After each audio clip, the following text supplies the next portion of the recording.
Hi student, आपका स्वागत है परमार क्लासेस फॉर फिजिक्स में। और आज हम 11th क्लास का यूनिट 6 पढ़ने जा रहे हैं, कार्य ऊर्जा एवं शक्ति। और इसका हम आज देखने जा रहे हैं पहला पार्ट फर्स्ट। तो सबसे पहले बच्चों इसमें हम पढ़ेंगे सदिशों का गुणनफल। तो बच्चों जब हम दो सदिशों का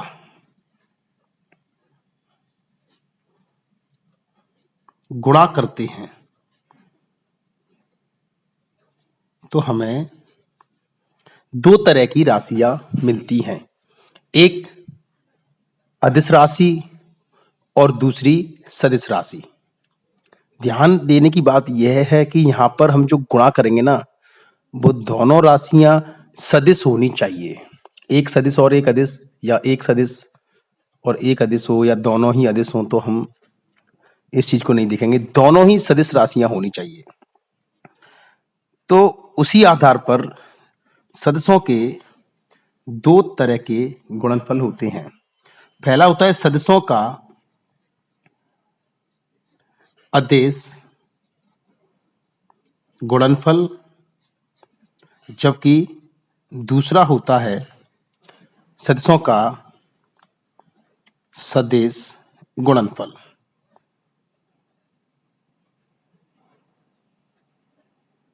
अब बच्चों हम देखेंगे इनमें क्या अंतर है। अगर हमारे पास दो सदिश राशियां हैं, मान लीजिए एक सदिश राशि ए वेक्टर है और दूसरी सदिश राशि बी वेक्टर है, और अगर हम इनका गुणा करते हैं तो हमें अगर सदिश राशियों के गुणा करने से अदिश राशि मिलती है तो बच्चों इस गुणनफल को कहते हैं अदिश गुणनफल या सदिशों का अदिश गुणनफल। तो यदि दो सदिश राशियों का गुणा करने के बाद अगर हमें अदिश राशि मिलती है तो हम इसे बोलेंगे सदिशों का अदिश गुणनफल। और इसे व्यक्त करने के लिए जो गुणा का चिन्ह होता है उसकी जगह हम डॉट लगा देते हैं या बिंदु लगा देते हैं, इसीलिए इसे सदिशों का अदिश गुणनफल कहते हैं। और इसका नाम और बन जाता है सदिशों का बिंदु गुणनफल या डॉट प्रोडक्ट, जो कि इसी चैप्टर में इसके बारे में अपन अध्ययन करेंगे। लेकिन बच्चों अगर दो सदिश राशियों का अगर हम गुणा करते हैं और हमें जो राशि मिलती है, मान लीजिए सी राशि है, वो सदिश राशि है, तो ये गुणनफल सदिशों का सदिश गुणनफल कहलाता है। इसे व्यक्त करने के लिए जो गुणा का चिन्ह होता है उसे क्रॉस लगाकर प्रदर्शित करते हैं, इसीलिए इसे क्रॉस प्रोडक्ट भी कहते हैं। तो बच्चों यहाँ पर बातें क्लियर हो चुकी हैं। अगर हम दो सदिश राशियों को गुणा करेंगे और अदिश राशि मिलेगी तो इसे बोलेंगे अदिश गुणनफल या डॉट प्रोडक्ट। लेकिन वहीं अगर दो सदिश राशियों का गुणा करने से अगर हमें सदिश राशि मिलती है तो इसे बोलेंगे सदिशों का सदिश गुणनफल या क्रॉस प्रोडक्ट। तो बच्चों इस पार्ट में हम दो सदिशों के अदिश गुणनफल को समझेंगे। मान लीजिए एक सदिश राशि इस दिशा में है, इसका परिमाण और दिशा ये है, इसे हम ए वेक्टर से प्रदर्शित कर रहे हैं। जबकि दूसरी सदिश राशि बी वेक्टर है और उसने ए वेक्टर से थीटा कोण बनाया हुआ है। तो इस स्थिति में क्या होता है बच्चों, इसके हम दो घटक करते हैं। बी के हम अगर दो घटक करेंगे तो इस दिशा में होगा बी कॉस थीटा। जैसा कि हमने पहले भी पढ़ चुका है, सदिशों में पढ़ा है हमने कि जब कोई सदिश राशि ए सदिश राशि होती है, उसके जब हम घटक करते हैं तो उसके दो घटक होते हैं, ए कॉस थीटा और ए साइन थीटा। अगर आपको याद नहीं सदिशों का तो मैं आपको याद दिला देता हूं। मान लीजिए कोई सदिश राशि ये है ए वेक्टर और हमें इसके दो लंबवत घटक करने हैं, तो इसके दो टुकड़े करेंगे। एक टुकड़ा ये होगा और ये टुकड़ा दूसरा होगा। ये दो टुकड़े आपस में लंबवत होने चाहिए और परिणामी सदिश जो है इनका वो इनके बीच में आना चाहिए। मान लीजिए इस सदिश ने एक्स अक्ष से थीटा कोण बनाया हुआ है, तो इस स्थिति में सदिश ए के दो घटक होंगे, ए कॉस थीटा और ए साइन थीटा। तो बच्चों जिस अक्ष से सदिश का कोण बनता है वो घटक हमेशा कॉस थीटा होता है। तो ये वाला घटक हो जाएगा ये ए कॉस थीटा और ये हो जाएगा ए साइन थीटा। इसी प्रकार मान लीजिए कोई सदिश होता, मान लीजिए बी होता, ये सदिश बी है, इसके दो घटक करेंगे तो आपस में दोनों लंबवत होनी चाहिए, एक घटक ये है और ये दूसरा घटक ये है। तो इसके दो घटक होंगे बी कॉस थीटा और बी साइन थीटा। अगर इस सदिश ने बाई अक्ष से थीटा कोण बनाया है तो जिस अक्ष से कोण बनता है वो घटक कॉस का लेना है हमेशा। ये होता है बी कॉस थीटा और ये होता है बी साइन थीटा। तो ये हमें याद रखना है और ये हम पहले भी सिद्ध कर चुके हैं सदस्यों में। तो हमेशा बच्चों याद रखिए कोई भी सदिश राशि होती है ए या बी, उसके दो घटक होते हैं। जैसे ए है तो ए कॉस थीटा और ए साइन थीटा। अब कॉस घटक कौन सा लेना है, साइन घटक कौन सा लेना है, तो सदिश ने जिस अक्ष से कोण बनाया है वो घटक हमेशा कॉस का लेना है और जिससे कोण नहीं बनाया है उसे साइन का लेना है। इसी प्रकार जब मैं यहाँ बी के दो घटक करता हूं, बी कॉस थीटा और बी साइन थीटा, तो वो वाला घटक जो एक्स अक्ष से इसने बी ने थीटा कोण बनाया है तो ये घटक बी कॉस थीटा होगा। तो यहां पर बच्चों ये इस दिशा में बी का बी कॉस थीटा घटक काम कर रहा है। तो इस जैसे कि अपन अभी बल पढ़ेंगे, कार्य पढ़ेंगे, तो अगर वस्तु इस दिशा में गति कर रही है तो और इस दिशा में अगर कोई बल लग रहा है तो हमें इसका ये घटक लेना है। जैसे कि बच्चों कार्य का सूत्र हमें पता है, कार्य बराबर बल गुणा विस्थापन। अगर मैं किसी वस्तु पर इस दिशा में बल लगाऊं तो वो वस्तु को इस दिशा में ले जाने का प्रयास करेगा, लेकिन वस्तु का विस्थापन अगर इस दिशा में एक्स दिशा में, तो हमें इस स्थिति में दो घटक करने पड़ेंगे। इसके दो घटक होंगे, एक्स की डायरेक्शन में हो जाएगा एफ कॉस थीटा और इसके लंबवत हो जाएगा एफ साइन थीटा।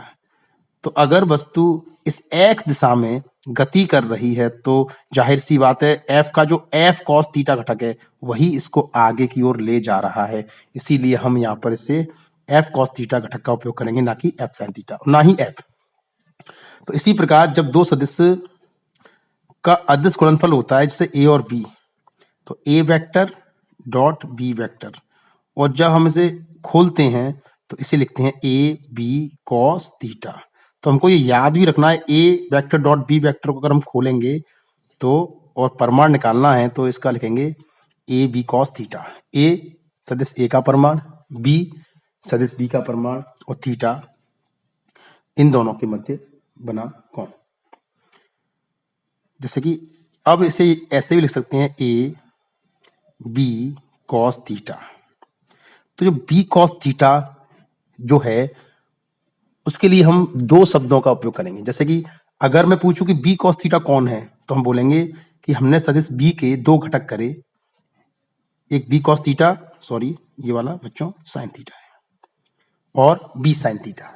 हमने सदिश के दो घटक करे B cos theta B sine theta. जो बी कॉस थीटा है वो एक ही दिशा में बी का घटक है जो एक ही दिशा में है, तो इसीलिए इसके लिए एक शब्द और यूज होता है, बी कॉस थीटा बी का ए पर प्रक्षेप है।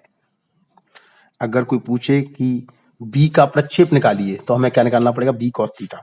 बी कॉस थीटा को बोलते हैं बी का ए पर प्रक्षेप, या सीधी भाषा में बी का एक ही दिशा में घटक। तो बच्चों यहां हमने देखा कि अगर हम दो सदिशों का अगर गुणा करते हैं और हमें अदिश राशि मिलती है तो इसे ही सदिशों का अदिश गुणनफल कहते हैं और इसे लिखते हैं डॉट से। और ए वेक्टर डॉट बी वेक्टर को जब खोलेंगे तो इसका हल होगा ए बी कॉस थीटा, जो कि आपको ऐसे ही याद रखना है।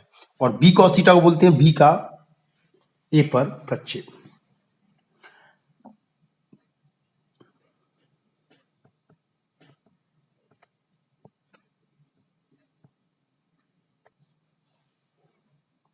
अब हम पढ़ेंगे बच्चों अदिश गुणनफल के गुणधर्म। तो पहला गुणधर्म है क्रम विनिमय।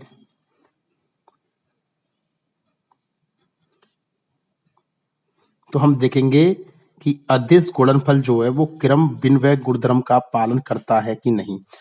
क्रम विनिमय गुणधर्म का मतलब ये होता है कि हमने एक बार ए का गुणा बी से किया, फिर अगली बार बी का गुणा ए से करेंगे, तो इन दोनों ही कंडीशनों में हमारा कोई जो आंसर होता है वो बदलता है कि नहीं बदलता है।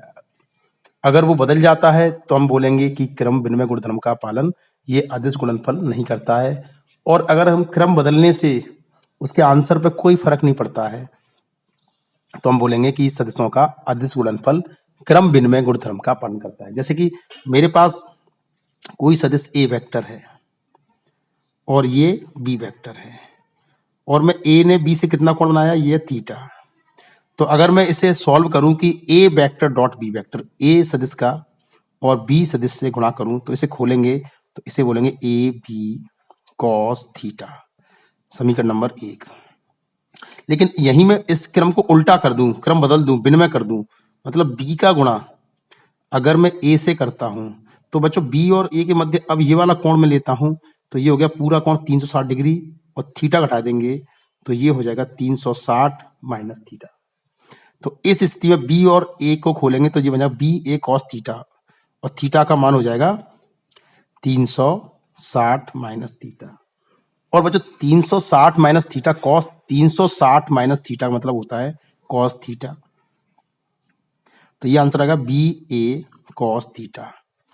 तो बच्चों यहां देख रहे हैं हम, ए का गुणा बी से करो और कॉस थीटा से करो, या बी का गुणा ए से करो कॉस थीटा से करो। इन दोनों स्थितियों में ये दोनों समीकरण जो आंसर होंगे एक जैसे प्राप्त होंगे, और हम लिख सकते हैं समीकरण 1 बराबर 2। तो इससे सिद्ध होता है कि A vector dot B vector बराबर B vector dot A vector. तो सदिशों का जो अदिश गुणनफल है वो क्रम विनिमय गुणधर्म का पालन करता है। तो आप कभी भी ए का गुणा बी से कीजिए चाहे बी का गुणा ए से कीजिए, कोई फर्क नहीं पड़ने वाला है। दूसरा पॉइंट है सदिशों के बीच कोण ज्ञात करना। सदिशों के बीच कोण ज्ञात करना।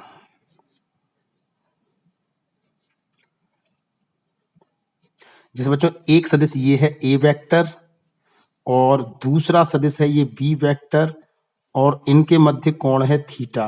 तो इस कोण को कैसे निकालेंगे, तो इनका हम अदिश गुणनफल करेंगे। पहले ए वेक्टर डॉट बी वेक्टर, और इसे खोलेंगे तो ये हो जाएगा ए बी कॉस थीटा। और मुझे अगर कॉस थीटा का मान चाहिए तो मैं लिखूंगा कॉस थीटा बराबर ए वेक्टर डॉट बी वेक्टर बटे में ए गुणा बी। तो पहले मैं ए वेक्टर डॉट बी वेक्टर का अदिश गुणनफल करूंगा, फिर ए के परिमाण में बी का गुणा करने के बाद हमारे पास आंसर आ जाएगा। ये डॉट कैसे करते हैं गुणनफल, उसे अभी आगे हम देखेंगे। तीसरा पॉइंट है दो लंबवत सदिशों का गुणनफल।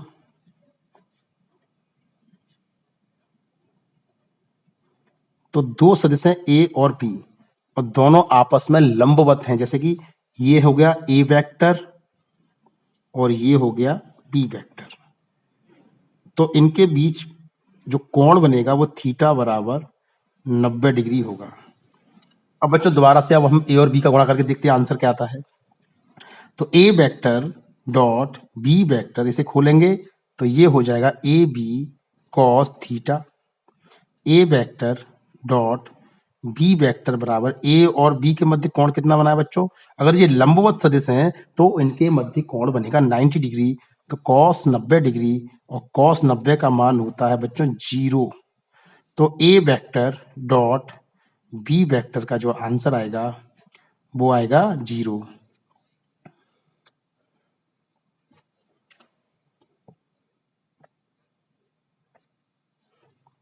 अगला है नंबर 4, दो समांतर सदिशों का गुणनफल।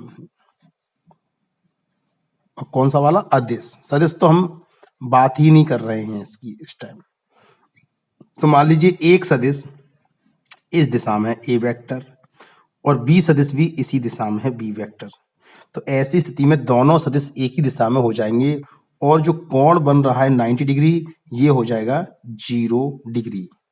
अब अगर हम इन दोनों का अदिश गुणनफल करें तो क्या मिलेगा बच्चों?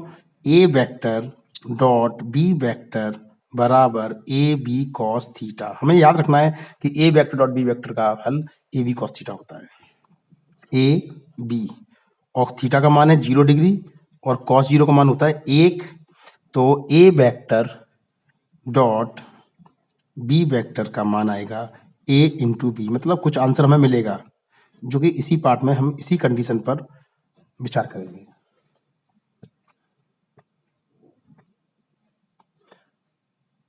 अगला पॉइंट है एकांक सदिशों का अदिश गुणनफल। तो बच्चों हम जानते हैं एकांक सदिश क्या होते हैं। एकांक सदिश वे सदिश होते हैं जिनका उपयोग हम दिशा ज्ञात करने के लिए करते हैं और उनका परिमाण 1 होता है।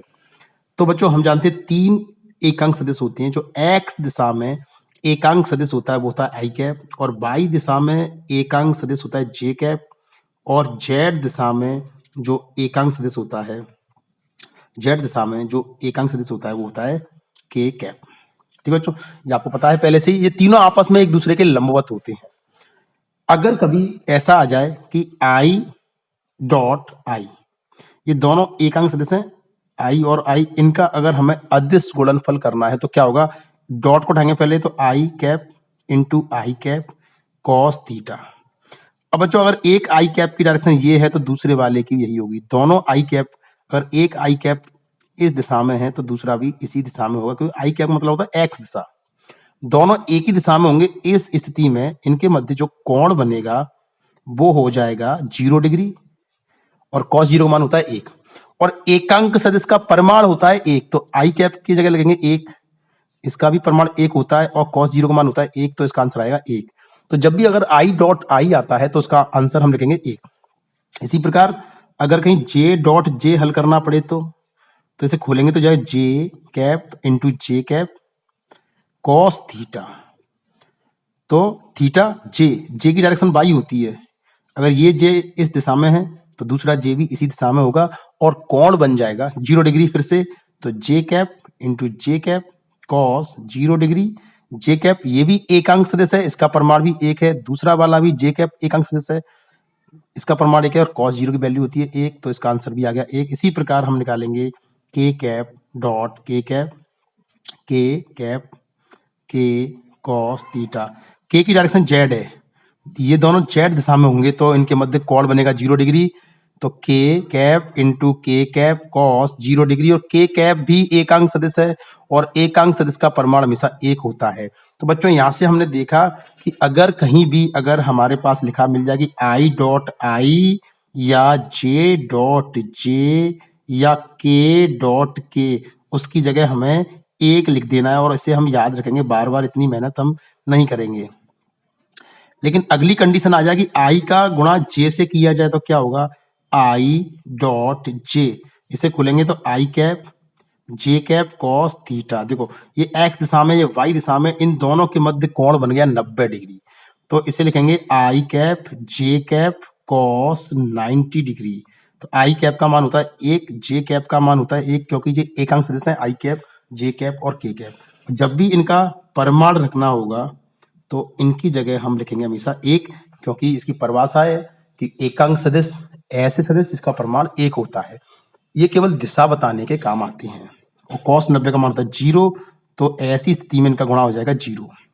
अगर मैं j का k से गुणा करूं तो बच्चों ये y दिशा में और ये z दिशा, चित्र में दिखाया जा रहा है कोण देखने में 90 डिग्री नहीं लग रहा है, लेकिन ये डायरेक्शन ऐसे है ऊपर की ओर 3D में।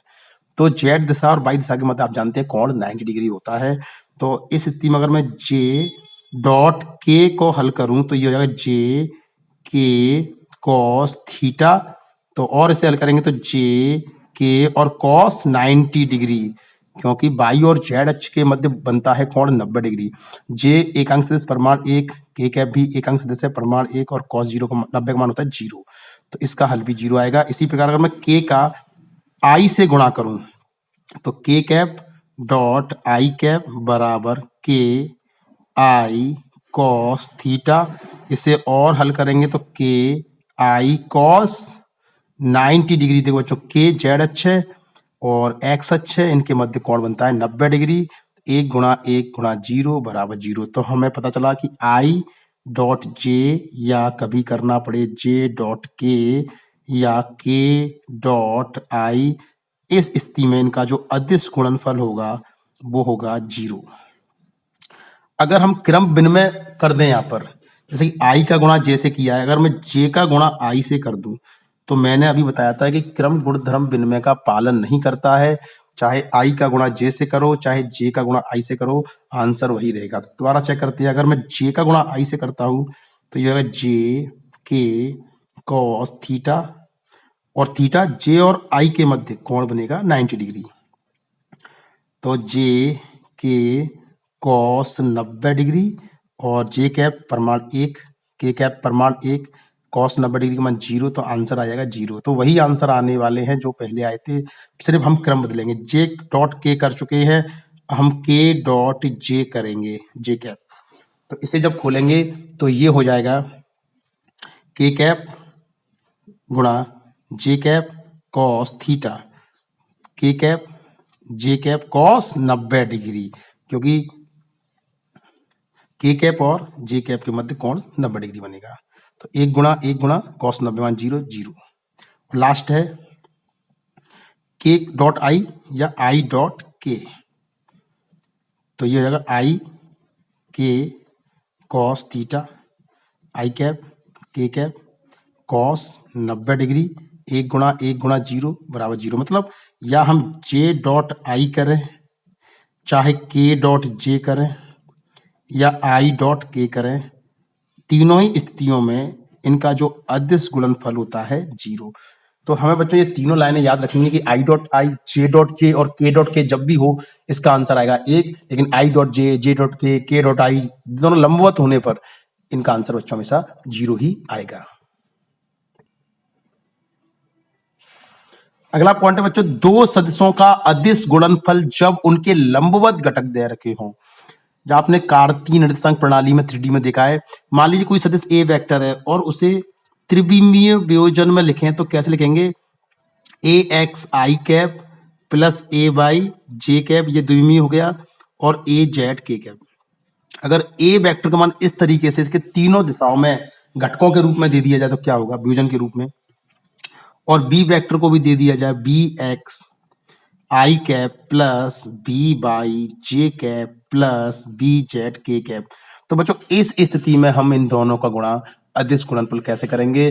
पहले हम इसको समझेंगे बड़े तरीके से, फिर हम इसका शॉर्टकट में एक छोटा फार्मूला या एक तरीका निकालेंगे। तो सबसे पहले मैंने ए वेक्टर और बी वेक्टर का अदिश गुणनफल किया, तो ए का मान रखूंगा मैं A X I cap plus A Y J cap plus A Z K cap dot B X I cap plus B Y J cap plus B Z K cap.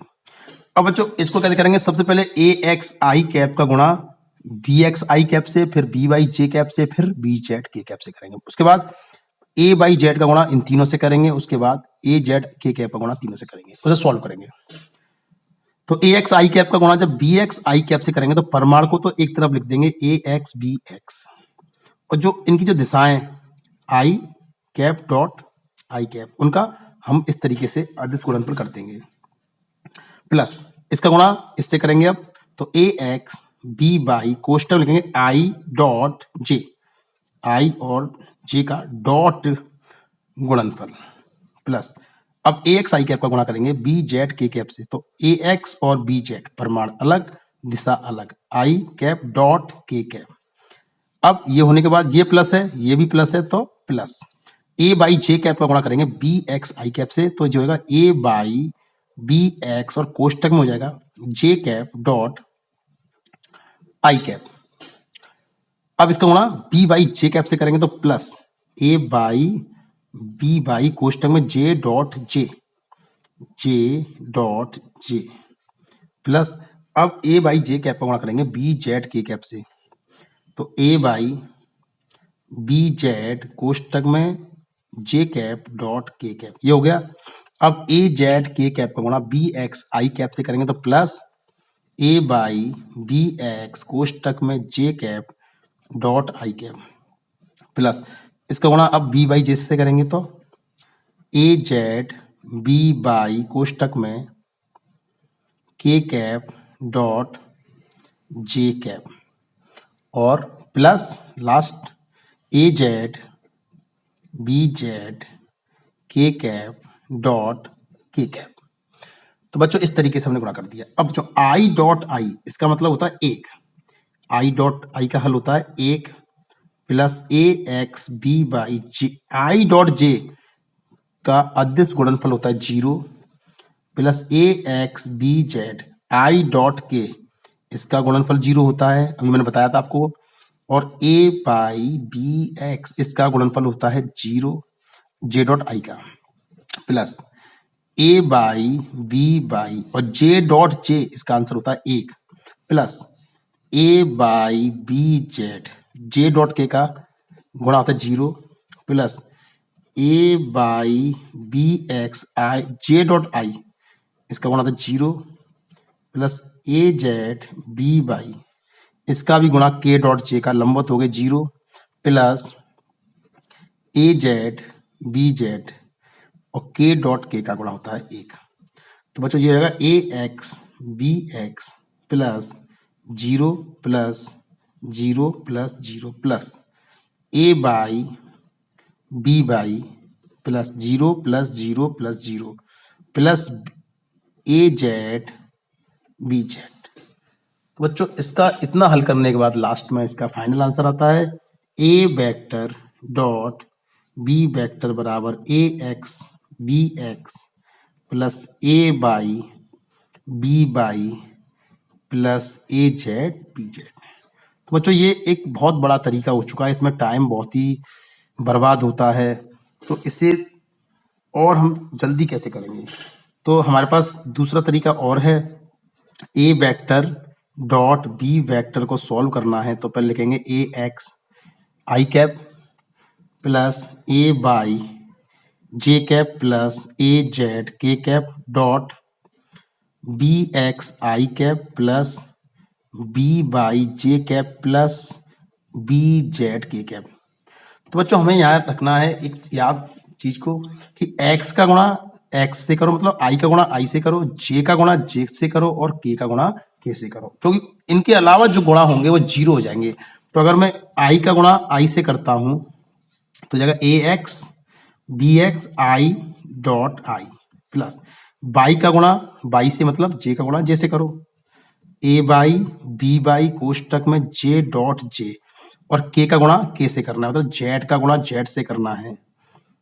तो हम यहाँ एक लाइन याद रखेंगे, i का गुणा i से, j का गुणा j से और k का गुणा k से, और इनका गुणा कितना आता है बच्चों 1।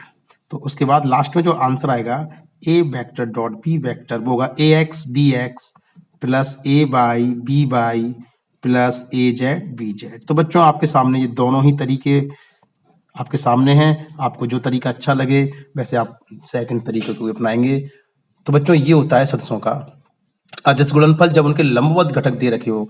और इस आज की जो वीडियो है, जो पार्ट 1 है, इसका हमें न्यूमेरिकल जब हम कार्य के करेंगे तो हमें बहुत मदद मिलने जा रही है बच्चों, और आप लगातार इन वीडियो को देखते रहे, आपको लगातार ही इस पूरे पार्ट की वीडियो मिलेगी। और आप चैनल को सब्सक्राइब जरूर कर रहे हैं, जैसे ही आपको वीडियो डाली जाएगी आपको तुरंत ही नोटिफिकेशन मिल जाएगा। Thank you student.